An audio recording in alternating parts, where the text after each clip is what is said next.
हामीसँग हाम्रा अतिथि अहिले स्टुडियोमा आइसक्नु भएको छ र फेरि एकचोटि डिस्टेन्स मेन्टेन गरेर र भेन्टिलेटेड स्टुडियोमा बसेर हामी उहाँसँग कुराकानी गरिरहेका छौँ। मास्क नहुनुको पछाडि एउटा त्यो सेफ जोन भएको भएर पनि हो। फेरि पनि आज हामीसँग स्टुडियोमा आइपुगिसक्नु भएको छ युनाइटेड इन्स्योरेन्स कम्पनी लिमिटेडका प्रमुख कार्यकारी अधिकृत उपासना पौडेलजी। यहाँलाई गुड मर्निङ नेपालमा धेरै धेरै स्वागत छ। गुड मर्निङ सरिताजी, धन्यवाद, धेरै धेरै धन्यवाद। उपासनाजी, कार्यक्रममा स्वागत छ तपाईँलाई। र अब हामी कुरा अगाडि बढाउँ। अहिले सबैजनालाई यो पेन्डेमिकले फरक पारेको छ। तपाईँलाई अहिले एज अ एउटा प्रमुख कार्यकारी अधिकृत तपाईँले आफ्नो अहिले आफ्नो कम्पनी, आफ्नो दिनचर्या चाहिँ यो पेन्डेमिकमा कसरी म्यानेज गर्नु भएको छ? यस्तो छ, अब पेन्डेमिकले फरक त पारेको छ होइन, यसरी हेर्नु पर्ला। अब कस्तो भने every challenges brings new evolution भनौँ या नयाँ केही अपर्च्युनिटी लिएर आउँछ भनौँ। यसलाई चाहिँ हामीले अब कस्तो छ भने धेरै न्युजहरू, ब्याड न्युज आइरहेछ, नेगेटिभ माइन्डसेट छ। सो यसलाई अलिकति पोजिटिभली ढल्काएर हेरौँ न भन्ने तरिकाले हामी गइरहेछौँ। सो फर्स्ट पेन्डेमिक जुन फर्स्ट कोभिड भयो त्यसमा हामीलाई एकदम इम्प्याक्ट भयो। Because every businesses are run for profit, right? You have to give dividends to your shareholder, you have to think about your customer. हामी सर्भिस इन्डस्ट्रीमा छौँ, त्यो हामीले बन्द गर्न मिल्दैन। हामी अलिकति डिजिटाइजेसनमा मुभ भएको थिएनौँ। त्यो कारणले के भएको थियो भने हामीलाई अलिकति अब वर्क फ्रम होमको फेसिलिटी थिएन भनौँ या हामी रेडी थिएनौँ। जस्तै इन्ट्रानेटमा हामीले काम गर्नु पर्थ्यो। Every policies we issued in intranet, claim servicing intranet नभए हुँदैन थियो, मान्छेलाई अफिस आउन जरुरी थियो। त्यो पेन्डेमिकले हामीले लेसन लिएर we moved into the other aspect of IT transformation भनौँ। त्यो कारणले के भयो भने अहिले हामीलाई अलिकति वर्क फ्रम होम कल्चर ल्याउन सहज भयो। तर कल्चर भन्दा पनि अब कस्तो छ भने वर्क फ्रम होम गर्ने त हाम्रो कल्चरै थिएन। So we are little like हाम्रो भनौँ न अलिकति ब्याकग्राउन्ड, हामी culturally we are little happy go lucky kind of people हो नि त। हामी नेपालमा हामी सबैजना भनौँ त्यस्तै खालको छौँ। त्यो हिसाबले गर्दाखेरि अहिले हामीले चाहिँ के गर्यौँ भने यो फेरि अब पेन्डेमिक नभनौँ, any situation can come where यो क्राइसिस आउन सक्छ यस्तो भनेर we started a culture we something college work from होमको हामीले एउटा एचआर फेसिलिटी नै दियौँ। त्यो कारणले के भयो भने जुन अथोरिटी हामीले लिबर्टी दियौँ त्यसले एउटा रेस्पोन्सिबिलिटी फिल गरायो मान्छेलाई, जसको कारणले वर्क फ्रम होम कल्चर पनि एडप्ट हुँदै गएको थियो यो 4-6 महिनामा भनौँ। अहिले चाहिँ हामी एकदम happily so we followed all the rules and we are able to give more than 100% of what ever service we are giving. अहिले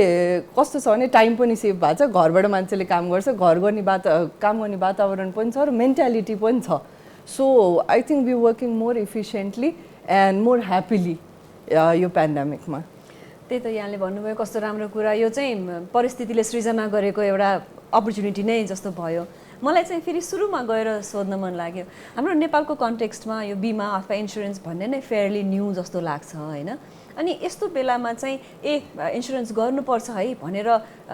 मेम्बर्सहरू कतिको कन्भिन्स हुनुहुन्छ अथवा उहाँहरूलाई यसकै बारेमा कन्भिन्स गराउन गाह्रो छ या के छ सिचुएसन? यस्तो छ, अब insurance as a concept fairly new भन्दा नि मेरो विचारमा हामी जस्तै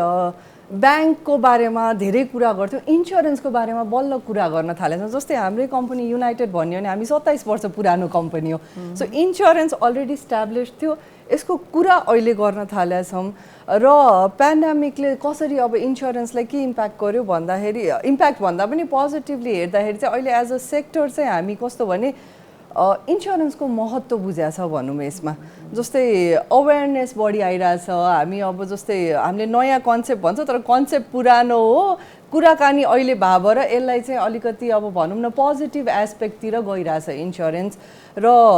यसलाई अब कसरी हामीले अवेरनेसतिर जाँदा पनि अब जस्तै हामीले कोभिड इन्सुरेन्सै गऱ्यौँ भनौँ न, there are pros there are cons of everything होइन। तर यसले गर्दा मान्छेलाई इन्सुरेन्स गर्नुपर्छ है, इन्सुरेन्स भन्ने चिज पनि एक्जिस्ट गर्छ। जस्तै लाइफ इन्सुरेन्स होइन, नन लाइफ पनि एक्जिस्ट गर्छ भन्ने एउटा फिलर चाहिँ आएको छ। र तपाईँले एकदम महत्त्वपूर्ण कुरा भन्नुभयो। मेरो पनि अब प्रश्न त्यसैमा छ। इन्सुरेन्स भन्ने बित्तिकै पहिले प्राइमेरीली लाइफ इन्सुरेन्स नै एकदमै धेरै व्यापक भयो र हामीले जनरल सर्वसाधारणले इन्सुरेन्स बुझ्ने पनि लाइफ इन्सुरेन्सकै कन्सेप्टबाट बुझ्ने हो। अहिले आएर यो नन लाइफमा बेसिकली कोभिड इन्सुरेन्सले गर्दाखेरि इन्सुरेन्सको नाम त आयो तर त्यो क्लेमहरू प्रोसेस नहुँदाखेरि अलिकति अहिले इन्सुरेन्समा कस्तो छ फिडब्याक मान्छेहरू अहिले इन्ट्रेस्ट कम भएको छ कि बढेको छ कि के फिल हुन्छ तपाईँलाई? यस्तो छ अब डेरामा जाने हो भने हाम्रो इन्डस्ट्री ग्रोथमा छ अहिले we not hit so much by pandemic तर यस्तो लाग्छ मलाई इन्सुरेन्स कोभिडले होइन आफ्नो प्रोज एन्ड कन्स छ भनेर मैले अघि भनिहालेँ एउटा तरिकाको हामीलाई सहजता पनि भएन सुरुमा we were also very new एकदम धेरै इन्सुरेन्स क्लेमहरू फ्लो भएपछि हामीलाई पनि अलिकति सर्भिस एस्पेक्टमा स्ट्रिमलाइन गर्न गाह्रो भएको थियो तर I think on the claim aspect अहिलेलाई service is very much streamline all the companies have given the best claim पेमेन्टमा पनि जति किटी छ अब it was a cumulative effort from the regulator government and insurance companies insurance कम्पनीले service impact नगर्न आफ्नो भनौँ न किटीबाट बियोन्ड गएर पनि हामी सबैले पेमेन्ट गरि नै रहेछौँ and we are looking after some positive aspect to come through कि सबै सेटल होस् र यसलाई कस्तो भने हामीले मार्केटमा अब कस्तो हुन्छ भने 100जनामा 2जनाले पाएन भने नि it's word of mouth you hear lot of negative flows very easily rather than positive भनौँ न त्यो भएको हो तर अदरवाइज डेटाबेसमा हेर्नु भने हाम्रो बिजनेस ग्रो भइरहेछ इन्सुरेन्स नगर्ने मान्छेहरूले पनि आज फोन गरेर जस्तै गाडीकै इक्जाम्पल लिउँ न खालि इन्सुरेन्स भनेको काम छैन म थर्ड पार्टी गर्छु जुन म्यान्डेटरी हो जुन भयो भने गर्छु भन्नेले ए होइन मैले कम्प्रिहेन्सिभ या ओभरअल मेरो ड्यामेजलाई कभर गर्ने बढी प्रिमियम तिरेर पनि गरेँ भने के हुन्छ त भने मान्छेहरूले सोध्न थालेछ र मान्छेहरूले त्यो फ्लोतिर जान थालेछ भने मेरो विचारमा इन्सुरेन्सलाई एकदम पोजिटिभ वेमा गइरहेछ र कोभिडले हामीलाई चिनायो भन्छु म यसमा फेरि यो पनि हामीले गुड मर्निङ नेपालमा जहिले पनि भन्छौँ नि कसरी राम्रो पोजिटिभ कुरा हेर्ने भन्दा यो पनि एउटा इक्जाम्पल पनि हो अशेष अब हामीसँग इन्सुरेन्स कम्पनीको सिइओ नै यहाँ हुनुहुन्छ यहाँले भन्नुभयो लाइफ इन्सुरेन्स र नन लाइफ इन्सुरेन्स यो दुईटामा फरक के छ यस्तो लाइफ भनेको अब तपाईँको लाइफ डेथ कभर भनेको is kind of life insurance non life भनेको तपाईँको घर गाडी accidental death anything that is related to your assets or your life except for the normal death is your non-life insurance जस्तै अब यो टेबलको insurance गर्न चाहनुहुन्छ नि नन लाइफ तपाईँहरूले सुन्नु होला बाहिर मान्छेहरूले आफ्नो भोकल कोडको इन्सुरेन्स गर्छ कपालको गर्छ नङको गर्छ एभ्रिथिङ इज नन लाइफ अनि हाम्रोमा चाहिँ कुन चाहिँ बढी प्रचलित छ नेपालमा हाम्रोमा गाडी नै प्रचलित छ बढी र त्यो संसारभरि नै हुन्छ किनकि जहिले पनि इन्सुरेन्स नन लाइफ सेक्टर हेर्ने हो भने volume of your motor insurance is always higher तर अब कस्तो भने बाहिरतिर चाहिँ अब नङको गर्न पाइन्छ जुत्ताको गर्न पाइन्छ भने हामी कहाँ त्यो प्रोडक्ट इनोभेसनहरू अझै हामी अब जस्तै नयाँ कन्सेप्ट भन्दा नि अवेरनेस नयाँ भएको छ नि त पहिला बेसिकलाई एडाप्ट गराएर इन्क्रिज गराएर पेनिट्रेसन अनि त्यतातिर मुभमेन्ट गर्नलाई चाहिँ बाँकी छ हाम्रो अब अलिकति तपाईँ आइसक्नु भएपछि फेरि मैले पनि एउटा हाम्रो दर्शकहरूलाई पनि एउटा क्वेसन के सोध्न चाहेँ भने जस्तो आफ्नो व्यापार छ कुनै पनि बिजनेस छ भने चाहिँ अब नन लाइफमा चाहिँ के किसिमको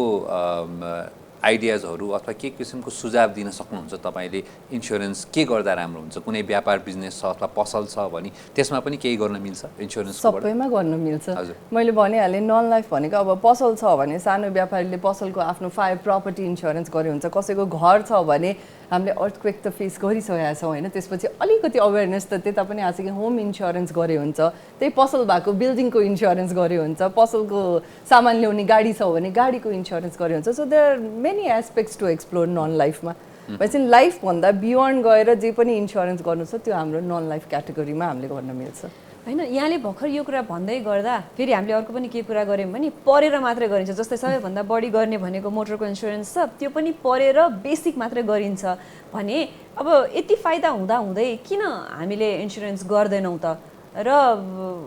अब गर्ने हो भने पनि किन गर्ने त यस्तो हो किन गर्दैनौँ भनेको चाहिँ अघि नै मैले स्टार्ट गर्दा भने नि हाम्रो अवेरनेस कम भएर हामीले गर्दैनथ्यौँ किन हामीलाई कस्तो लाग्थ्यो भने पहिला अब अलिकति हामी सर्भिस फोकस्ड अलिक कम थियो भनौँ न भोल्युम कम भएर हामीले अब लिजरमा क्लेम पेमेन्ट गर्नलाई केही पास्ट एक्सपिरियन्सले गर्दा पनि कसैले गर्दैन तर अहिले चाहिँ कस्तो छ भने everything is streamline probably because of competition every one has to survive and excel होइन हाम्रो प्रोसेसेसहरू स्ट्रिमलाइन छ र अवेरनेस आयो भने आई थिङ्क हामीले किन गर्दैनौँ भन्दा पनि हामीले गर्न थाल्छौँ र एउटा मेन्टालिटी ब्लक चाहिँ हामीले जुन हामीलाई पास्टमा अब धेरैजनाहरू जुन गाडी होल्डरहरू जुन पास्टमा एक्सपिरियन्स परेको छ नि क्लेम नपाउला कि गर्नलाई मात्र गरे हो इन्सुरेन्स कम्पनीले हामीलाई ठग्छ कि भन्ने त्यो मेन्टालिटी हटायो भने आफै आफ गर्न थाल्छौँ जस्तो लाग्छ त्यो चाहिँ हामीले हटाउँदै जानु पऱ्यो क्या because insurance as a business we are here to give you service and pay the claim at the time of crisis whenever needed बिजनेसै त्यही हो नि त हाम्रो मोडालिटी हजुर हजुर अब यो बिजनेस मोडालिटी सँगसँगै अलिकति हामी तपाईँ यङ सिइओ हुनुहुन्छ अहिले आएर यसो हेर्दाखेरि जेनरल अहिलेको वर्किङ इन्भाइरोमेन्ट जेनेरेसनको कुराहरू गर्दाखेरि तपाईँलाई कस्तो फिल हुन्छ के च्यालेन्जेसहरू फिल गर्नुभएको छ अथवा कसरी आफ्नो त्यो एडप्ट गर्नुहुन्छ एज अ यङ सिइओ किनभने अब तपाईँको बोर्ड अफ डिरेक्टर्सहरू अभियसली तपाईँभन्दा सिनियर हुनुहुन्छ होला अफिसमै पनि काम गर्ने एउटा ठुलो सङ्ख्या चाहिँ अलिकति एज भइसक्या हुन्छ त्यसमा यो अहिलेको as a young CEO how do you adapt yourself अब सिइओ भन्दा नि एज अ यङमा जाउँ है पहिला अनि सिइओमा आउँछु सो कल्चरली मैले इन्डियामा काम गरे हो होइन इन्सुरेन्स सेक्टरमै काम गरे so when I entered that sector I think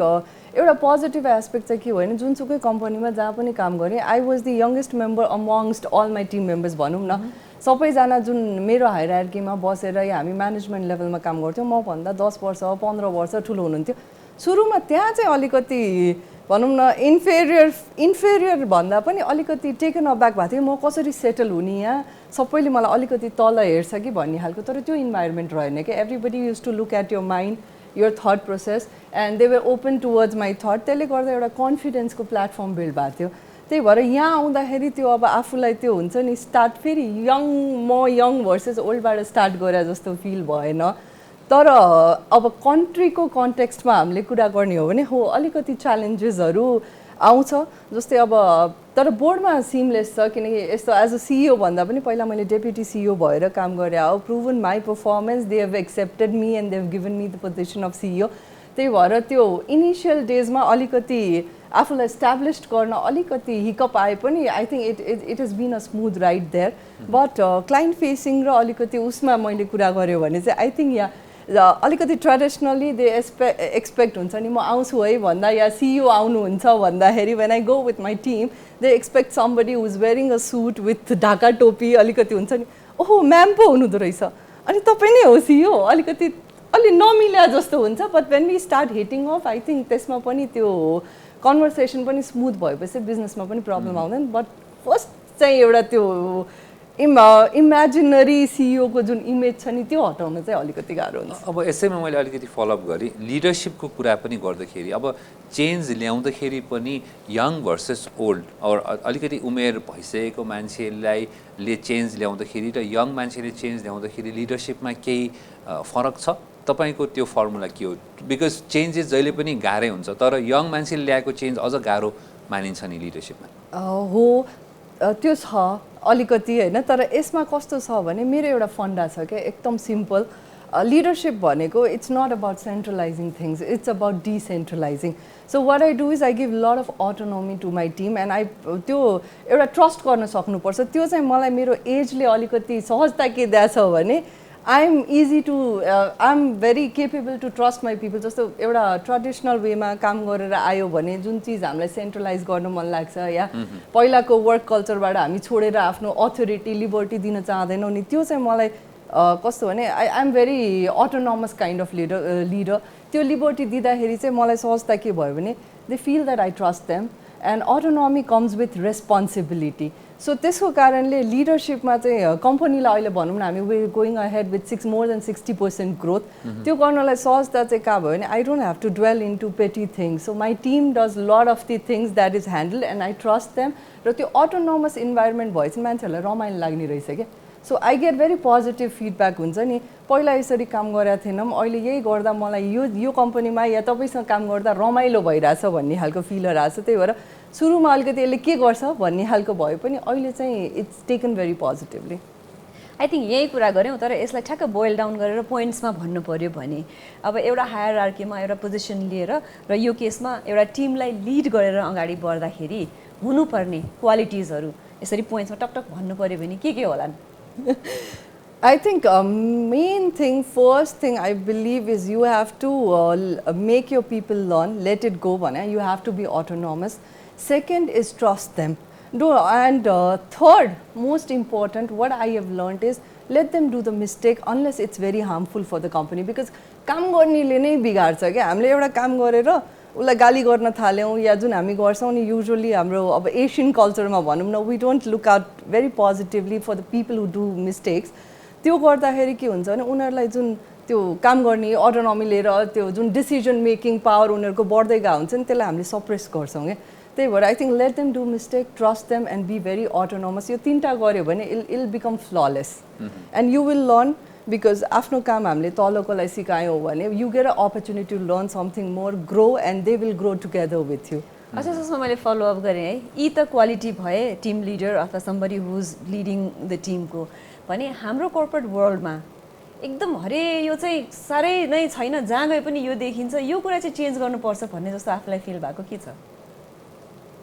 ठ्याक्कै आउनु पनि सक्छ तर टाइम म्यानेजमेन्ट ओके लाइक मिटिङमा if you always laid back attitude right मिटिङमा कहिले पनि ढिला हुनुहुन्न जस्तो लाग्छ you have to manage your time and respect others time जस्तै म सिइओ भयो भने मैले मेरो टिमको टाइम रेस्पेक्ट गरेर I should be late on the meetings they've arrange and similarly I think हाम्रो सोसाइटीमा त्यो टाइमको अलिकति जुन भ्याल्यु छैन नि त्यो टाइम म्यानेजमेन्ट र अलिकति त्यो टाइम म्यानेजमेन्टलाई प्रोफेसनलिजममा लिएर जाउँ होइन त्यो दुईवटा एस्पेक्ट भयो भने I think we can win the world very well said फेरि पनि अलिकति बिजनेसकै मैले कुरा गरेँ अब मेरो प्रश्न के थियो भने तपाईँलाई कुरा गर्दा गर्दै मलाई सोच आएको काठमाडौँ सेन्ट्रिक हाम्रो सबै कुराहरू काठमाडौँ सेन्ट्रिकै छ सायद बिजनेस पनि अलिक बढी काठमाडौँ सेन्ट्रिक छ अभियसली मार्केट ठुलो भएको भएर होला तर अहिले त अब यो हामी संहितामा गइसक्यौँ हाम्रो सबै प्रदेशहरू अर्कै आफ्नै हिसाबले बढिसकेका छन् एज अ बिजनेस अहिले तपाईँले यो डिसेन्ट्रलाइजेसन भनौँ न देशकै डिसेन्ट्रलाइजेसनमा आफ्नो कम्पनीलाई कसरी म्यानेज गरिरहनु भएको छ किनभने तपाईँको पनि शाखाहरू छन् यो एस्पेक्ट अलिकति इन्ट्रेस्टिङ भएको छ केही समयमा अहिले आयो यो एकदमै इन्ट्रेस्टिङ एस्पेक्ट हो and I think I am very happy you brought this out because यो एस्पेक्टलाई लर्निङ लिएर नै हामीले 1 वर्ष अगाडि काम गर्न थालिसक्यौँ एज अ कम्पनी कुरा गर्दाखेरि because when I came here कहिलेकाहीँ के हुन्छ नयाँ चिज एक्सप्लोर गर्दै जाँदा कसैले नसोचेको चिजहरू थाहा पाइन्छ नि you're curious you explore more so when I came back from India when I started working यो मार्केटमा मैले पनि त्यही रियलाइज गरेँ कि सबै चिज काठमाडौँ बेस्ड छ तर बिजनेस बाहिर छ so what as a company we've done is हाम्रो ब्रान्चेसहरू छ हाम्रो सर्टेन एजेन्सी मोडलहरू छ भनौँ त्यसलाई युटिलाइज गरेर हाम्रो बिजनेस चाहिँ as a company if you talk it's not much Kathmandu centric now हाम्रो ग्रोथ जहाँ छ त्यो काठमाडौँभन्दा बाहिरको मार्केट छ because we as a team we started spending like 15-20 days in the market outside जहाँ जस्तै भनौँ न हाम्रो हेटौडा मार्केट भनौँ नारायणघाट भनौँ विराटनगर भनौँ नेपालगञ्ज भनौँ there are lot of unexplored area जुन एक्सप्लोरै गरेको छैन त्यही भएर एज अ कम्पनी जुन सोध्नुभयो भने we are not very Kathmandu centric we got growth from outside market I hope I am not giving tips to my competitors यही कुरा गर्दै गर्दाखेरि हामीले अघि भन्यौँ पुरानै इन्सुरेन्स कम्पनी भइसके पनि अवेरनेस नयाँ जस्तो भइरहेछ because now every one is talking about it होइन र भर्खरै फेरि अब पेन्डामिकले त्यति नराम्रो नभए पनि कहीँ कतै हिट त हामी भएका पनि छौँ भनेपछि फ्युचर कस्तो छ इन्सुरेन्स कम्पनीको गोइङ फरवर्ड मलाई त एकदम ब्राइट लाग्छ so going forward in a sense business एस्पेक्टमा हेर्ने हो भने वी ग्रोइङ एभ्री इयर अहिले यस्तो पेन्डेमिक हुँदा पनि हाम्रो बिजनेस एज अ मार्केट हामी ग्रो नै गरिरहेछौँ र आई थिङ्क कस्तो भयो भने इन्सुरेन्सको अवेरनेस आयो अघि मैले भने नि हामीले अहिले बेसिक इस्टाब्लिस जुन गर्न खोजिरहेको थियौँ बेसिक प्रोडक्टले मार्केटले एड्याप्ट गर्नु थाल्छ now companies have become more innovative हामी अब इनोभेसनतिर नयाँ प्रोडक्ट क्रिएसनतिर या रेगुलेटरसँग मिलेर हुन्छ नि नयाँ के गर्न सकिन्छ भन्नेतिर गइरहेको छौँ जसको कारणले मार्केटमा इन्सुरेन्सको पेनिट्रेसन नन लाइफ इन्सुरेन्सको अझ बढ्नेवाला छ so future I think is very very bright and it's not gonna stop here तर जति ग्रोथ हामीले ल्याउँथ्यौँ आई थिङ्क त्यो इनोभेसनले त्यो ग्रोथलाई 1.5 फोल्डले बढाउँछ भन्ने हाम्रो प्रेडिक्सन छ सो द्याट्स माई फिलर है from the entire aspect of what ever industry have been observing अब तपाईँले ठ्याक्कै यही कुरामा मैले भन्नुभयो एउटा वर्ड त्यो रेगुलेटर ब्याङ्किङ क्षेत्रमा रेगुलेटर एकदमै त्यो देखिने छ सबै भिजिबल छ र हामी सबैजनालाई जेनरल पब्लिकलाई पनि नेपाल राष्ट्रिय ब्याङ्क भनेपछि रेगुलेटरको रोल क्लियर छ बिमा क्षेत्रमा रेगुलेटरको रोल चाहिँ कस्तो छ तपाईँले र आम मान्छेले बुझ्दाखेरि रेगुलेटरको रोल के इन्सुरेन्स सेक्टरमा चाहिँ यस्तो छ हामी पनि ब्याङ्किङ सेक्टर जस्तै रेगुलेटेड छौँ सो देयर आर गाइडलाइन्स जस्तै सिम्पल भनौँ न एएमएल गाइडलाइन या तपाईँको कसरी कम्पनी चलाउनु पर्छ या के गाइडलाइन निस्किन्छ रेगुलेटरी लिगल एस्पेक्टबाट that is all guarded it's just like ब्याङ्कहरू धेरै हामीले कुरा गर्ने भएर राष्ट्र ब्याङ्कको कुरा निस्किराख्ने भयो भएर इट्स भेरी मच भिजिबल तर आई बिलिभ जसरी इन्सुरेन्सको अवेरनेस इन्सुरेन्सको पेनिट्रेसन बढ्दैछ and regulator has a lot of role to play into it त्यही भएर त्यो भिजिबिलिटी पनि बिस्तारै अब मार्केटमा आउँछ but as a whole industry is very much guarded and very much safe and very much it goes by rules उपासनाजी म आज घर बसेर टिभी हेरिराखेकी छु यो इन्टरभ्यू र मेरो चाहिँ अहिलेसम्म इन्सुरेन्सको बुझाइ भनेको कि त्यही लाइफ इन्सुरेन्स हुन्छ एउटा अनि इन्सुरेन्स हुन्छ तर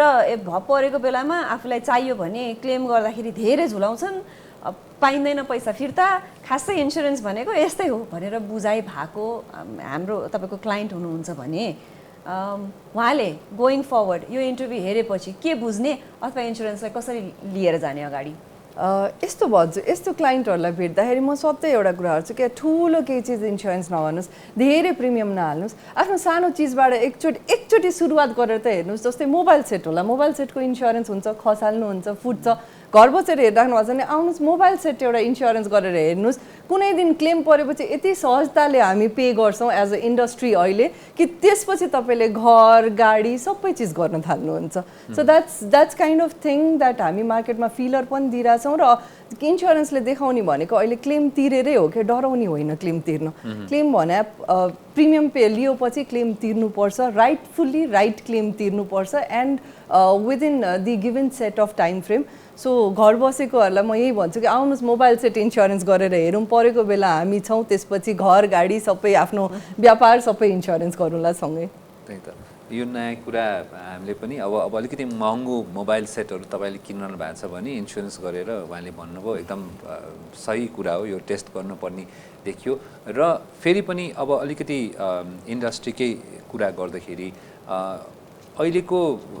हामीले सामान्य टिभी हेर्ने मान्छेले बुझ्दाखेरि यो बिमा क्षेत्र भनेको कस्तो छ त मतलब कतिवटा कम्पनीहरू छन् कसरी यो फङ्सन भइरहेछ अलिकति जस्ट ओभरभ्यू जस्तो केही भनिदिनुहोस् न अहिले हाम्रो यो मार्केटको बारेमा तपाईँकै सेक्टरको लाइफ भन्दा नन लाइफकै म कुरा गर्छु हुन्छ नन लाइफमा हामी 20वटा कम्पनी छौँ विगत 2 वर्ष अगाडि 3टा नयाँ कम्पनीहरू आएका थियौँ हामी 2017-18को बिचमा र अहिले यो सेक्टरल मुभमेन्ट भनेको हाम्रो अलमोस्ट 13% ग्रोथमा हामी चल्छौँ हाम्रो मार्केट भनेको लगभग अब 3000 करोडको मार्केट हामी पुग्छौँ र यसमा हामी कस्तो छ भने हामीले एज अ सेक्टर गर्ने भनेको चाहिँ अघि पनि भने किन नन लाइफ बुझाउन एकदम जरुरी छ तपाईँको लाइफ बाहेक जे पनि घर गाडी सामान टेबल मेज कुर्सी कप जे पनि हुन्छ त्यो नन लाइफ इन्सुरेन्स सेक्टर हो र यो सेक्टरमा I think look at it positively यसको अवेरनेस भन्दा पनि यसलाई एक्सेप्ट गर्न थाल्नुहोस् किनकि अवेर हुन थाल्नु भयो एकचोटि इन्सुरेन्स गरेर हेर्नुहोस् so that this sector moves from 3000 to 6000 to 9000 crore and हामी पनि अब बाहिरको जस्तै सेक्टरलाई भनौँ न हामीले पनि यसलाई त्यस्तै राम्रो तरिकाले अगाडि बढाउन सकौँ र एउटा चिज मलाई यसमा भन्नु मन छ हामी कस्तो भने हाम्रो सोसाइटल उसले भनौँ न हामी ब्याङ्क भनेर भन्छौँ होइन सो नन लाइफमा even if you earning double the salary you quit and you go to bank तर this sector is very interesting and I think I would want the young generation to look at it because आजकल कोर्सेसहरू पनि आउनु थालेको छ इन्सुरेन्सको so you can enrol in to those colleges look at it positively come join us and work with us I'll be more exciting journey भनेर भन्न चाहन्छु यसमा and we secure the assets of the banks to मलाई त यो कुराकानी गर्दा गर्दै जाने बेला हुन लागिसकेको छ हर्षेश तर यो प्रश्न त नसोधिकन म बस्नै सकिनँ उपासनाजीको त सबै नन लाइफ कुराहरू इन्स्योर्ड छ होला है छ नि एकदमै everything from my AC to everything is insured right फेरि यो फोनहरू इन्स्योर गर्ने त बाहिरतिर त एकदमै प्रचलित चलन पनि हो त्यही हाम्रोमा चाहिँ खै कुनै अहिलेसम्म हामी किन युज हुन नसकेको हो बिस्तारै आउन थालेको छ आई थिङ्क यो इन्डस्ट्री र तपाईँको प्रडक्ट दुइटैको इन्टिग्रेसनको पनि कुरा हुन्छ आजकल त महँगो फोनहरू किन्दाखेरि फोनमै त्यो इन्सुरेन्सको अप्सन सहितको उहाँहरूले दिनुहुन्छ इन्सुरेन्स गर्ने हो भने तपाईँले यति एक्स्ट्रा तिर्नुहोस् फोन इन्स्योर्ड हुन्छ होइन विभिन्न कुराहरू त्यो सायद अलिकति बिस्तारै पनि आउँछ पनि होला उपासनाजीलाई चाहिँ मैले चाहिँ धेरै धेरै धन्यवाद भने आज हामीले अलिकति फरक कुराकानी गऱ्यौँ तर very informative thank you so much उसले मात्र होइन मैले पनि धन्यवाद भने थ्याङ्क यू सो मच कति धेरै बुझ्ने मौका पनि पाइयो र फेरि पनि यहाँहरूलाई यहाँले भन्नुभएको जस्तो सजिलरी क्लेम पाइन्छ भने त यो सुविधा उपलब्ध छ भने इन्सुरेन्स किन नगर्नु र होइन र हो नि अफकोर्स आउनुहोस् गर्नुहोस् हेर्नुहोस् अनि त्यसपछि अनि कुराकानी गरौँला सो मैले पनि तपाईँहरू दुवैजनालाई थ्याङ्क यू, होल क्रुलाई र हेरिराख्नु भएको दर्शक सबैलाई thank you, and AP1 and the program for inviting me here. Thank you so much. Thank you so much.